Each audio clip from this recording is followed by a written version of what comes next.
হরে Krishna. Mayapur Nitai Gour kitchen থেকে সবাইকে স্বাগতম। আপনারা কেমন আছেন? আশা করি ভগবানের কৃপায় ভালোই আছেন। আজকে আবার চলে এসেছি নতুন একটা ভিডিও নিয়ে। আজকে বানাবো ইঁচড় চাপ। আমরা ইঁচড় তো অনেক রকমের রান্না করি, আজকে ইঁচড়ের চাপ হবে। এই যে দেখুন, ইঁচড়টাকে আমি কিন্তু সিদ্ধ করে নিয়েছি। এই যে ভালোভাবে সিদ্ধ করে নিয়েছি। আর এখানে নিয়েছি 3-4টে কাঁচা লঙ্কা আর একটা টুকরো আদা, আর এখানে নিয়েছি কয়েকটা কাজু বাদাম। প্রথমে আমি ইঁচড়টাকে একটু বেটে নিচ্ছি। দেখুন, একদম পেস্ট করে নিয়েছি ইঁচড়টাকে ভালোভাবে। এখন আমি এখানে স্বাদ মতো লবণ দিয়ে দিচ্ছি, লবণ আর একটু সামান্য একটু চিনিও দিয়ে দিচ্ছি।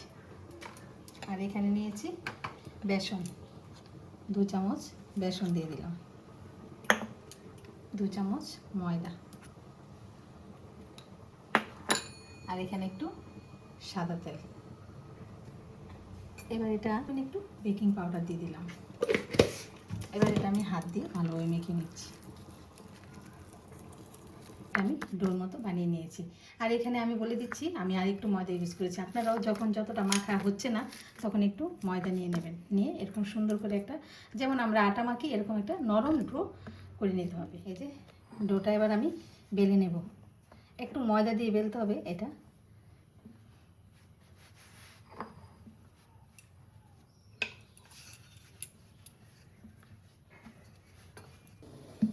এই যে দেখুন, আমি একদম বড় করে বেলে নিয়েছি। এই যে এরকম, এত পাতলাও না আবার এত মোটাও না। এখন আমি এটা ছুরি দিয়ে কেটে নিচ্ছি।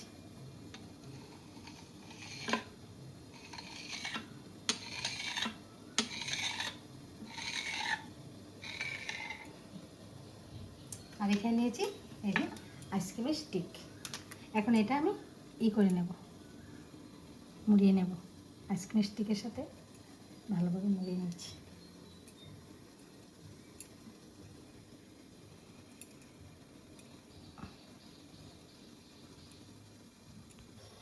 দেখুন, এরকমভাবে স্টিকে মুড়িয়ে নিলাম। এই জায়গাটা লাস্টে একটু চেপে দিতে হবে যাতে এর সাথে আটকে যায়। এরকমভাবে আমি সবগুলো স্টিক মুড়িয়ে নিচ্ছি। স্টিকে আমি ভরে নিয়েছি। এখন আমি এখানে জল বসিয়ে দিয়েছি। জলটা ফুটে গেছে। এই ফুটন্ত জলের মধ্যে এই স্টিকগুলি দিয়ে দিচ্ছি।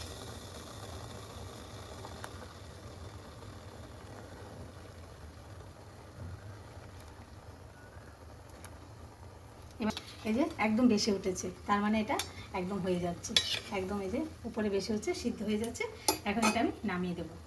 দেখুন, এই যে সিদ্ধ হয়ে গেছে আর আমি নামিয়ে দিয়েছি। এখন আমি কাঠিগুলি ছাড়িয়ে নিচ্ছি। দেখুন, এই যে কাঠিগুলি ছাড়িয়ে নিচ্ছি। এখন আমি পিস পিস করে নিচ্ছি। এটা চাইলে আপনারা ছোটো বড়ো করে নিতে পারেন। আমি একটাকে 3 পিস করলাম। আমি কেটে নিয়েছি, এখন আমি ভেজে নিচ্ছি। তেলে দিয়ে দিচ্ছি।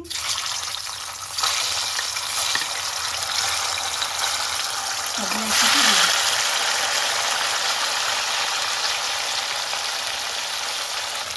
এই দেখুন, এই পিঠটা উল্টে দিয়ে পিঠটা হয়ে গেছে।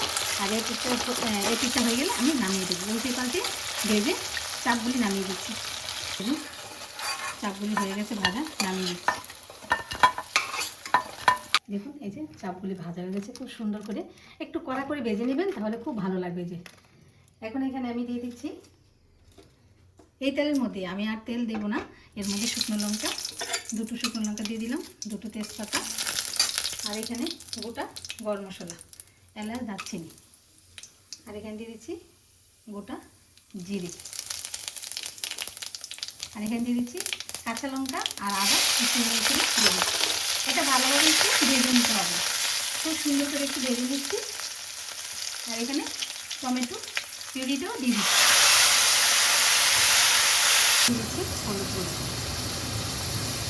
ধনে গুঁড়ো, জিরে গুঁড়ো, এখানে 1 চামচ সাম্বার, আর কালারের জন্য একটু কাশ্মীর লঙ্কা, আর দিয়ে দিচ্ছি স্বাদ মতো লবণ, স্বাদ মতো চিনি। এবার ভালোভাবে আমি মশলাটা কষিয়ে দিচ্ছি।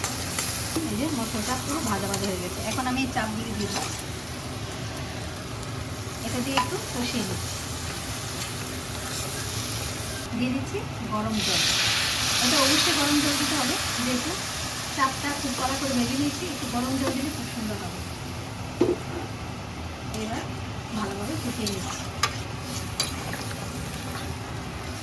এই যে জুসটা একদম মাখা মাখা হয়ে গেছে, আর এই চাপগুলো খুব সুন্দর সিদ্ধ হয়েছে, নরম হয়েছে, এই যে একদম রেডি হয়ে গেছে।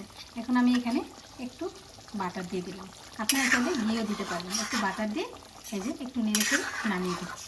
এই যে দেখুন রেডি হয়ে গেল ইঁচড়ের চাপ। কত সুন্দর, মানে অন্য কিছু অনেকে দেখবেন সোয়া চাপটা সোয়াবিন খায় না, তখন তারা মানে খেতে পারে না। তাহলে এরকমভাবে যদি ইঁচড়ের চাপ করে আপনারা ভগবানকে ভোগ লাগিয়ে প্রসাদ পেতে পারেন, আর কত অপূর্ব লাগবে। এটা কি লুচি, পরোটা, গরম রাইসের সাথেও খুব ভালো লাগবে। এরকমভাবে বানিয়ে নেবেন ইঁচড়ের চাপ।